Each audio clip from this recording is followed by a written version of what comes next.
And our final story for this edition of the Rolling Stone comes to us from Medium, the website Medium, okay? Oh boy, this is the comic relief for this week, okay? I know that the last two videos were pretty serious, and you actually saw me kind of lose my cool there a couple of times. I'm sorry though. 1619 Project, my love of history, and then just the sheer just the callousness and the coarseness of people. I mean, physically threatening employees because they didn't want to wear face masks. Those are some of the things that will just really get me off. But this one, while it is serious, it is also just absolutely hilarious. I just want to read you the title of this essay that this Caren White published on Medium, okay? Why you need to stop baking bread. Now, the implications are almost endless with that headline. But, well, I don't know. I was about to say that you would never guess in a million years why she wants you to stop baking bread, but you actually might be able to guess. I mean, given how insane the world is now, you might actually be able to guess. Okay, so here it is, okay? So Caren White, she was saying, she was writing in this essay that she went to buy organic flour and yeast during the pandemic because she's one of, as she says, baking, quote, okay, this is what she says, quote, baking is a way of life for me, not a hobby, not something to do just to pass the time. I don't eat store-bought bread. I rarely eat prepared foods of any kind. You see, I am one of those people. You know the ones. You offer them a plate of food and they look at it suspiciously, asking, is that organic? I want to know what is in my food, so I make it myself, unquote. So, she's one of those people, okay? And look, I have nothing against that, absolutely. I make my own bread. It's a recipe that my great-grandmother brought over with her from Sicily when she immigrated before World War I. Okay? I perfectly understand, of course. Store-bought bread, not the best thing in the world. I love things that are homemade. I love things that are homegrown. It is so much better. They taste better and they are so much better for you. So I completely understand what she's talking about. And sure, I would be annoyed too if I made my own bread, if I tried to make everything that I could, and then because of a pandemic, again, because something escaped from a lab in Wuhan, something that the CCP funded, I would be mad too if the bread was gone, the yeast was gone, and I was actually forced for the first time in a long time to buy a loaf of store-bought bread. Completely understand. But this is where she goes completely off the deep end, because the reason why you need to stop making bread, it's because of intersectionality. Now, she doesn't quite go that far and say it, but that is the spirit of this piece. That is the animating soul of this essay. Intersectionality says that you should stop baking bread, because baking bread, learning how to bake bread as a new hobby because you're bored or you want to learn a new skill during a pandemic and you can't, and your movements and your choices are severely limited, that is a sign of your privilege. This is what she says. When you buy up all of the flour and leavening ingredients for the sake of pretty photos on your Instagram feed, you are literally taking food from my mouth and the mouths of other families who also do their own baking so that they can provide healthy food for their families. But there it is, gang. There it is. If you bake your own bread, you are stealing food from the mouths of children. She actually says that.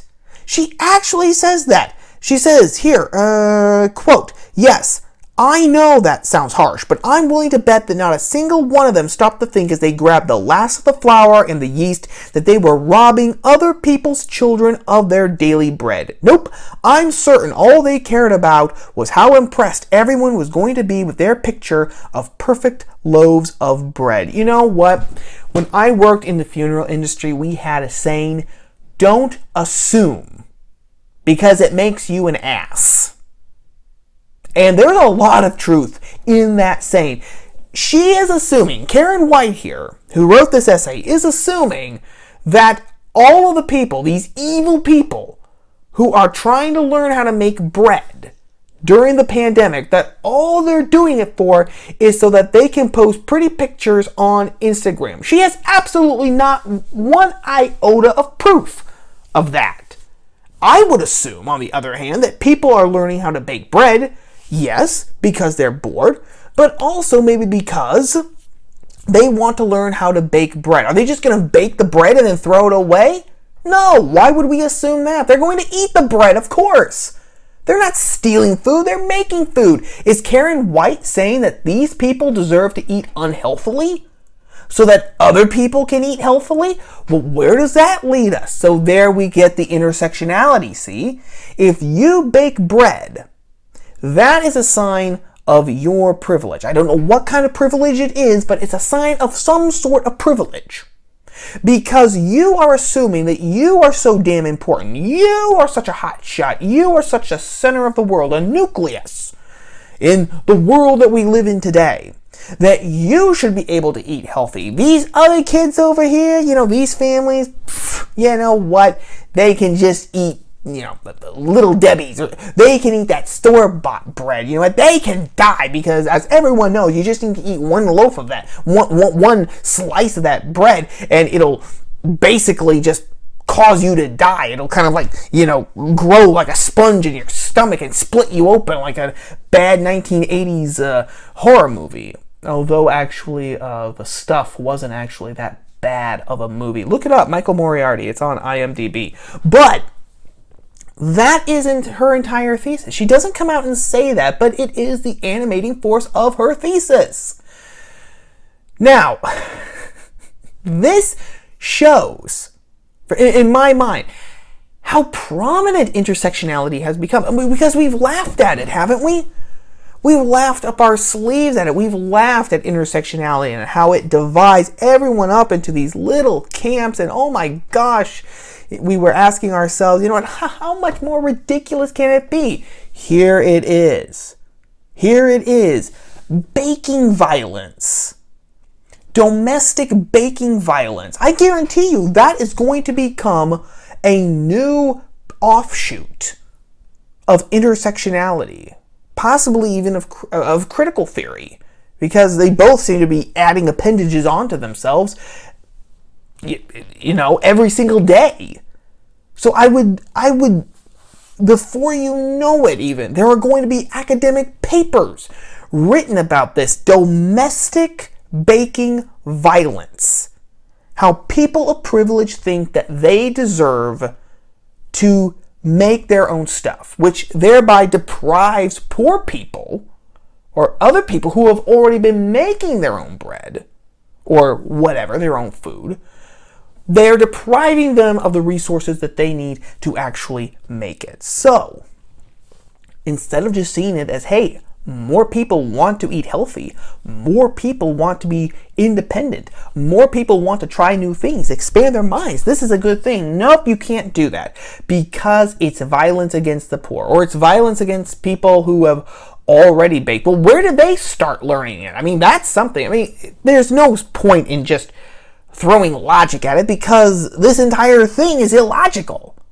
It makes absolutely no sense. The people who are already baking their bread or baking their food, where did they learn? They had to start at some time. Does that mean that they're depriving people who are poorer and even less advantaged than they? Who are the people then who get first dibs at baking? And how do we determine that?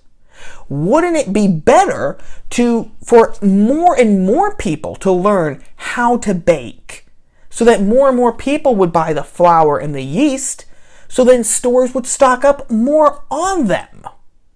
So then everyone could be healthier and everyone could live better. Wouldn't that make more sense? Of course it would. But intersectionality does not operate on common sense. It's logical, but it's the logic of the madman. I've quoted it before and I will quote it again here. Brilliant observation by G.K. Chesterton in his book Orthodoxy. A madman is not someone who has lost his reason. A madman is someone who has lost everything except his reason. Brilliant observation, and I personally adhere to that definition of madness myself. Now, the interesting thing about Caren White and her essay on Medium, if you go to Medium and if you type in why you need to stop baking bread, or if you type in her name, Caren White, Caren, and then White, White, you won't be able to find it. You will not be able to find it because Caren White deleted her account on Medium. You have to go to Web Archive or you have to go to Archive Today in order to actually find this little gem, which is the one glimmer of hope, because the fact that so many people, I'm just guessing here, but so many people actually were just giving her grief and rightly dragging her over the coals for making such an intersectionally asinine argument that she had to delete her Medium account, shows that maybe there is an iota of common sense still in the country, still in the West, still in the world. I pray so. And I hope that that little germ of common sense, like yeast, can grow and it will expand and it will infect everyone. It'll affect everyone like the coronavirus, except instead of the coronavirus, which doesn't do anything good, common sense will hopefully improve everything. I have talked, gang, for way too long. Thank you for your patience. Have a great weekend. Stay safe, stay healthy, stay daring. I will talk to you very soon. Ciao.